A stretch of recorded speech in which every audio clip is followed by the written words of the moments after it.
চলুন বাংলাদেশ ক্রিকেট নিয়ে কিছু কথা বলি। খুব ছেলেবেলা থেকে ক্রিকেটের প্রতি আমার দারুণ অনুরাগ, ভালোবাসা কিংবা কমিটমেন্ট বলতে পারে।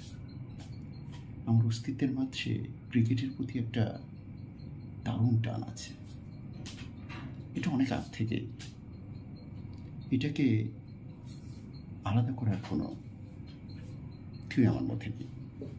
ছেলেবেলা থেকে ক্রিকেট দেখি, ক্রিকেটকে বোঝার চেষ্টা করি এবং ক্রিকেটের ভালো লাগাটা আমার অস্তিত্বের মাঝে ওতপ্রোতভাবে জড়িত হয়ে গেছে।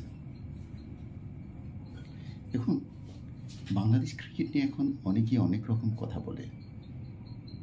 দীর্ঘদিন ক্রিকেট দেখা এবং ক্রিকেটকে বোঝার যে অভিজ্ঞতা, সেখান থেকে কিছু কথা বলতে পারি। ইদানিং সাকিবুল হাসানকে নিয়ে অনেক কথাই হয়। আমার মনে হয় কি জানেন, সাকিবুল হাসান নিজে একটা ক্রিকেট ইনস্টিটিউট। ওকে নিয়ে সমালোচনা, পর্যালোচনা হতেই পারে।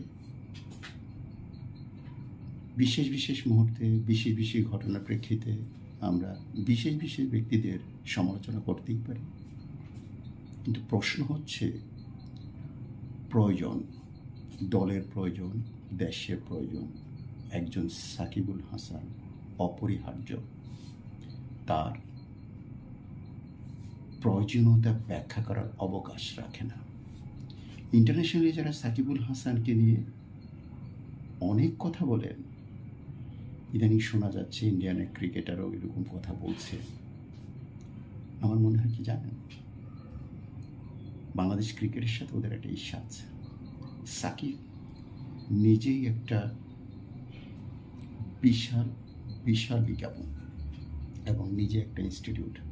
সাকিবের একটা রান বাংলাদেশ ক্রিকেটের জন্য, আইসিসির জন্য রেকর্ড।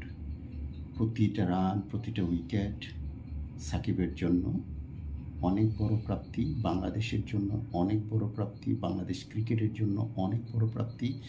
এবং সাকিবকে ইন্টারন্যাশনাল ক্রিকেটে ইউনিক পজিশনে নিয়ে যাওয়ার জন্য একটা অপ্রতিদ্বন্দ্বী রাস্তায় নিয়ে যাচ্ছে।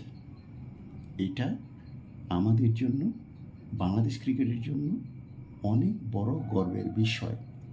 আমি ব্যক্তিগতভাবে যাচ্ছি, আমার ব্যক্তিগতভাবে চাওয়া পাওয়া হচ্ছে সাকিব আরও 2 বছর বাংলাদেশ ক্রিকেট খেলবে।